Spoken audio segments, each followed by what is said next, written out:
Hello and welcome to the Whoniverse. In this video I'm going to be giving you a brief guide to Doctor Who's classic era. This era was from 1963 all the way to 1989, with a movie in 1996 as well. The classic era had ended before I became a Doctor Who fan, and like many other people watching Doctor Who at the moment, I originally had no idea the classic era even existed.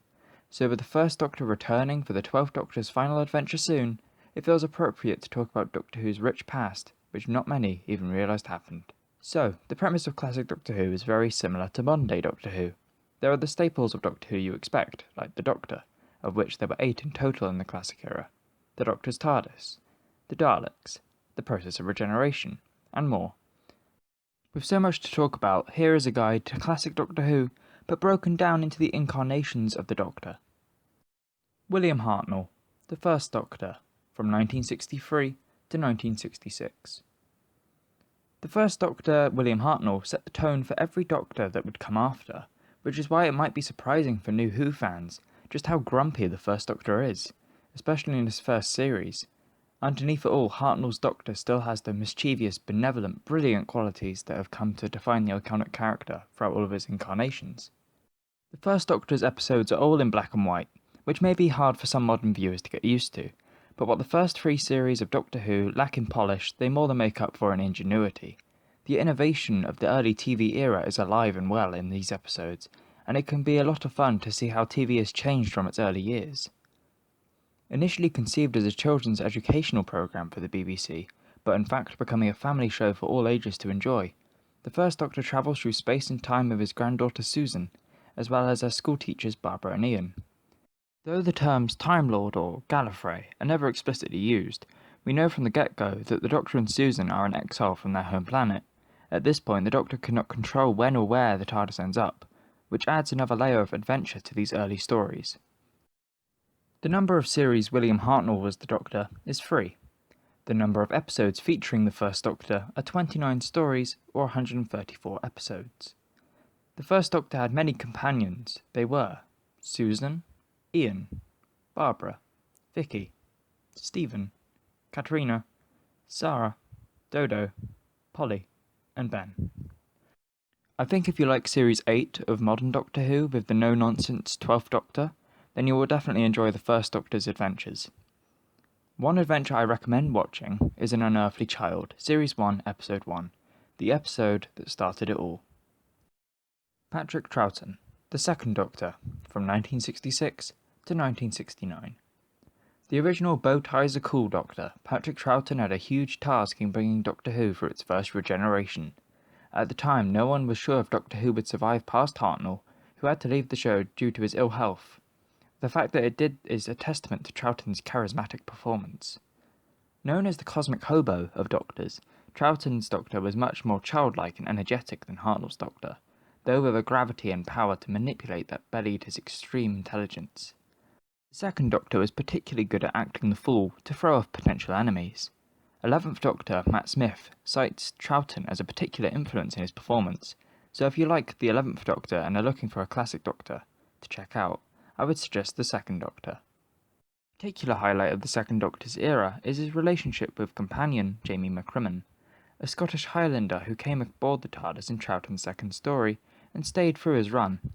Sadly, much of Troughton's tenure as the second Doctor has been lost, but there are still some great examples of the second Doctor's adventures. The number of series Patrick Troughton was the Doctor was 3. The number of episodes featuring the second Doctor were 21 stories with 119 episodes. The second Doctor's companions included Polly, Ben, Jamie, Victoria, and Zoe. I would recommend the second Doctor if you like Matt Smith's portrayal of the Doctor, the 11th Doctor. One adventure I recommend watching is The Tomb of the Cybermen, Series 5, Episode 1. In this adventure, the Doctor discovers a hidden tomb containing a lot of Cybermen. It is a serial that introduces the Cyber Controller, Cybermats, and is the first episode of classic Doctor Who I watched and is a personal favourite.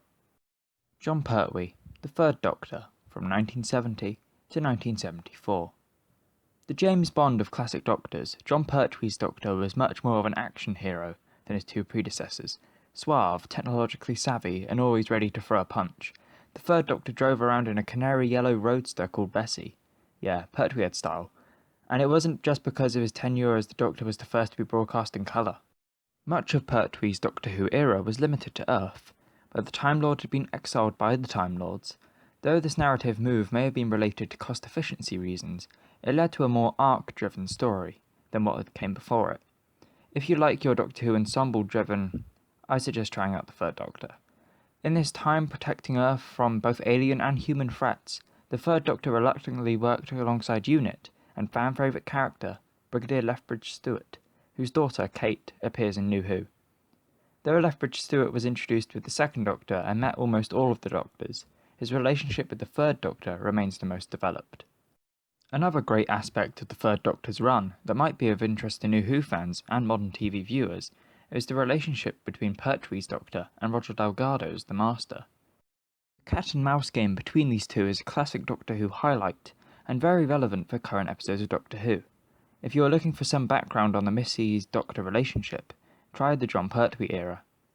The number of series Jon Pertwee was the Doctor was 5, the number of episodes featuring the Third Doctor were 24 stories or 128 episodes. The Third Doctor had many allies, but his main companions were Liz, Jo, and Sarah Jane. I recommend watching the Third Doctor if you like the Master-Doctor dynamic, Peter Capaldi's Doctor outfit, and the Ninth Doctor's adventures in Series 1, as they are mainly set around Earth. One adventure I recommend watching is Terror of the Autons, Series 8, Episode 1, the one where the Master shrinks a man to death and hides the tiny body in his own lunchbox, and makes an inflatable man-eating chair. What more could you ask for in a Doctor Who story? Nothing. Tom Baker, the Fourth Doctor, from 1974 to 1981. The most recognisable of classic Doctors, Tom Baker's Fourth Doctor was the first Doctor to become popular in the US, through PBS broadcasts of Classic Who in the 80s and 90s. He is also currently the longest-serving Doctor in Doctor Who history. Baker's Doctor is the Doctor for many classic Doctor Who fans, a bohemian eccentric wrapped around the shrewd, compassionate, adventurous soul of the Doctor. Now with jelly babies, the Fourth Doctor is a force of nature, gleeful one moment and gravely serious the next. It's hard to imagine another actor than Tom Baker pulling off the role of the Fourth Doctor. The Fourth Doctor's reign contains some of the best classic Doctor Who stories and companions, most especially Sarah Jane Smith and the Lady Time Lord Romana. The number of series Tom Baker was the Doctor is 7. The number of episodes featuring the Fourth Doctor are 41 stories or 172 episodes. The Fourth Doctor's companions were Sarah Jane, Harry, Leela, K9, Romana, Adric, Nyssa, and Tegan. I recommend watching the Fourth Doctor if you like the 50th anniversary special. Baker appeared as the curator. Matt Smith's the 11th Doctor, who can be childish but serious. Robot Dogs, and River Song, who is similar to Romana. One adventure I recommend watching is The City of Death, Series 17, Episode 2. Filmed on location in Paris and co-written by Douglas Adams, this art heist time travel adventure featuring the Fourth Doctor and Romana is one of the most accessible episodes for modern viewers looking for an entry point into classic Doctor Who. Peter Davison, the Fifth Doctor, from 1982 to 1984. Peter Davison had big shoes to fill following the departure of Tom Baker as the Doctor, but the job was perhaps made simpler by a conscious decision to cast against Baker's type with Davison. Unlike the Fourth Doctor, Davison's Five was much more boyishly clean-cut. Dressed in a cricket-inspired outfit with a celery stalk, the Fifth Doctor was more reserved, indecisive, and outwardly vulnerable than previous Doctors. On a narrative level, the Fifth Doctor's reign is defined by a constant stream of companions. In fact, this era of Classic Who is known as the crowded TARDIS, because of the number of companions who were often stuffed inside the space-time vehicle, searching for an active role in the story and not always finding it, though Companion Perry gets much of the story to herself by the time she makes it onto the TARDIS. Speaking of companions, the Fifth Doctor's reign is also a bit darker than what came before it, featuring the unexpected death of one of the Doctor's companions. The stakes are rarely felt higher in Classic Who, in a narrative move that is much more common in modern TV than it was at the time. If you dig the 10th Doctor, then you should give the Fifth Doctor a try. The number of series Peter Davison was the Doctor? 3. The number of episodes featuring the Fifth Doctor were 20 stories with 69 episodes. The Fifth Doctor's companions were Adric, Nyssa, Tegan, Vislaw, Chameleon, and Perry. Watch The Fifth Doctor if you like David Tennant's 10th Doctor, The Five-ish Doctors reboot, and Time Crash. One adventure I recommend watching is The Caves of Androzani, Series 21, Episode 6. The ominous tone of New Who's Doomsday, a Phantom of the Opera-style villain, and one of Davison's best performances as the Doctor. This is one of the best Doctor Who stories of all time. Colin Baker, The Sixth Doctor, from 1984 to 1986. I'm not going to lie to you, the Colin Baker years of classic Doctor Who are rough. As is often common with a regeneration, Doctor Who's producers were looking for a new flavour of Doctor with Baker's Six. This translated into the Sixth Doctor nearly strangling Perry to death upon their first meeting. Companions can be annoying at times, but still probably an overreaction. Moody, arrogant, and kind of a jerk, the Sixth Doctor is a hard one to love, but he is also an admirably bold character, morally stalwart and willing to resort to violence as a last resort. Baker's Doctor demonstrates an immense capacity for compassion hidden deep, very deep, underneath his egotistical exterior. It's that cognitive dissonance in his character that underlines the most watchable episodes of the Baker era. While Baker's tenure of classic Doctor Who is perhaps the most popularly maligned, I would argue that the modern viewer is much more tolerant to her abrasive protagonist in this era of TV. Give it a try if outwardly cheerier New Who Doctors like Smith or Tennant make you roll your eyes. The number of series Colin Baker was the Doctor is 3. The number of episodes featuring the Sixth Doctor are 11 stories with 31 episodes. The Sixth Doctor's companions were Perry and Mel. I recommend the Sixth Doctor if you like The War Doctor, Anti-Heroes, The Five-ish Doctors reboot, and the bold and very colourful clothing. One adventure I recommend is The Mysterious Planet, Series 23, Episode 1 to 4. A controversial choice, no doubt. The 23rd series of classic Doctor Who was one long story chronicling the trial of Baker's Time Lord by his Gallifreyan brethren. For modern viewers, the series-long arc might be appealing. This is where it starts. It's also where the Sixth Doctor starts being nice to Perry, which is a nice change of pace. Sylvester McCoy, the Seventh Doctor, from 1987 to 1989, technically 1996. The final Doctor before Doctor Who would head into the wilderness years between classic Doctor Who and the 1996 Doctor Who movie. Sylvester McCoy's Doctor changed a great deal in his first 3 series. Starting off as a more bumbling type, McCoy's Seventh Doctor was much more of a secretive schemer in his darker last series, which showed a lot of morally complex promise before the show's cancellation. One of the best aspects of McCoy's tenure as the Doctor came in the Seventh Doctor's relationship with Ace, a time-stranded teen punk he takes under his wing. Classic Doctor Who is also written about as having a weaker Doctor-companion relationship, and while generally this is true, there are some very strong Doctor-companion relationships in Classic Who.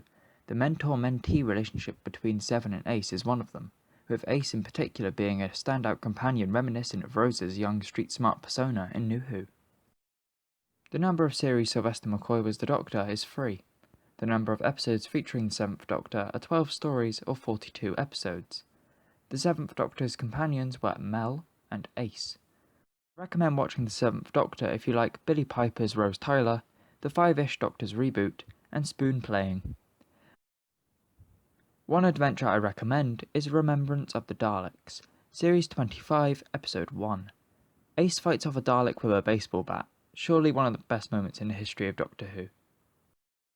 Paul McGann, The Eighth Doctor, 1996.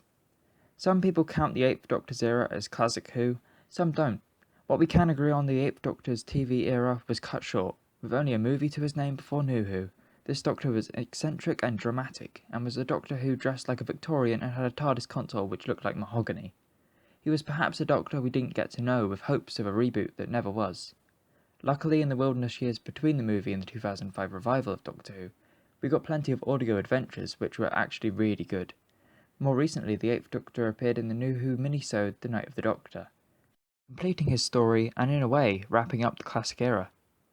The number of series, well, he only appeared in Doctor Who, the movie before New Who, so he didn't have any series, just a movie, unless you count the audio series.